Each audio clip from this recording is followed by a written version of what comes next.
I finally got the urge to write today, so I'm going to be putting into practice my new writing routine. So I've been working on this routine, I think, for 5 years on and off, literally just because I'm always waiting for the right time to write instead of just writing.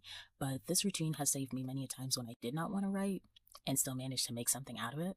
The first step is a brain dump, like a Google Doc, a journal, whatever, where I just kind of like dump whatever's swirling around in my head from like related to whatever story I'm working on or like anything that's going on with me that I don't really want to carry into the writing or want to be mindful of. So it's kind of like a leave some, take some type of situation. And from that brain dump, I kind of try and find a pickup spot. So, like a thread that I want to follow while I'm writing. And then from there, I'll go to write. So, I'll either work on a chapter that's already started or maybe I'll start a new one because I don't write linearly. It's the only way I get things done. And I'll write for about like 25 minutes, like kind of like a Pomodoro method, and I'll give myself 5 minutes to cool off. After that 5 minutes, I can decide if I want to keep on writing, like if I have more to write down for whatever I'm working on, or I can find a thread. So I leave myself a lot of threads, which I'm very thankful about because it's the only reason I've been able to make progress. I have sources. Okay, a lot of stuff could be left behind, but I'm working on not doing that. But if it gets left behind, maybe it wasn't that important, you know?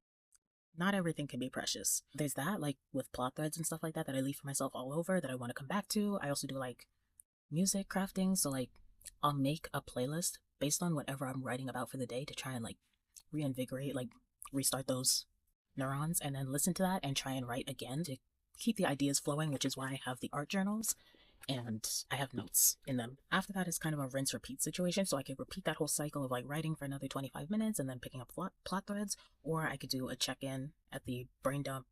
I have a doc for it. So I just like dump all my thoughts into a Google Doc. I know it's not perfect, but I'm too lazy to change it. So I'll either do like an end of writing session, like check in, or I'll do some fun writing.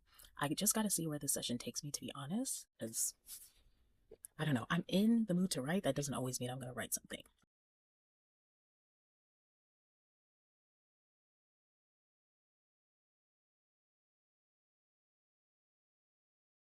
So I have unfortunately reached a natural stopping point, and I'm not going to try and push past it because normally when I hit a natural stopping point, I'm like, okay, now you need to think this through a bit more, like ruminate, marinate, plot threads. So I did actually end up doing 25 minutes of writing for my first session and then 15 minutes of additional writing for the second one because I decided to go back after the 5 minute break. So that's done for now. And I think what I'm going to move into now is I know I said that I was going to do like the cool down activities, so either a check in brain dump or I was going to do fun writing, but I actually decided to go with a mood board, I guess. I can come back to it and be like, this is the vibe I was going for. So I might do that and maybe a playlist. I don't know. I don't know if I have enough in the tank for a playlist just yet, but I'll definitely consider some songs.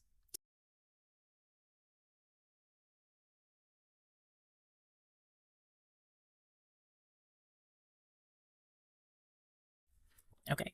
Mood board is complete. Basically, all the types of topics that I want to mention in my book in picture form as best as I could find it on Pinterest, and this the best that I could do.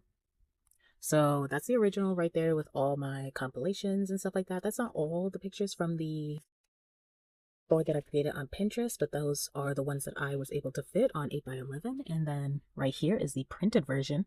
And honestly, I think it came out pretty well. I didn't lose too much of the background and stuff like that, which is fine.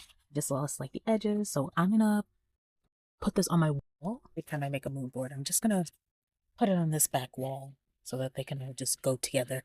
And then I'll have a mood board collage making up an even bigger mood board.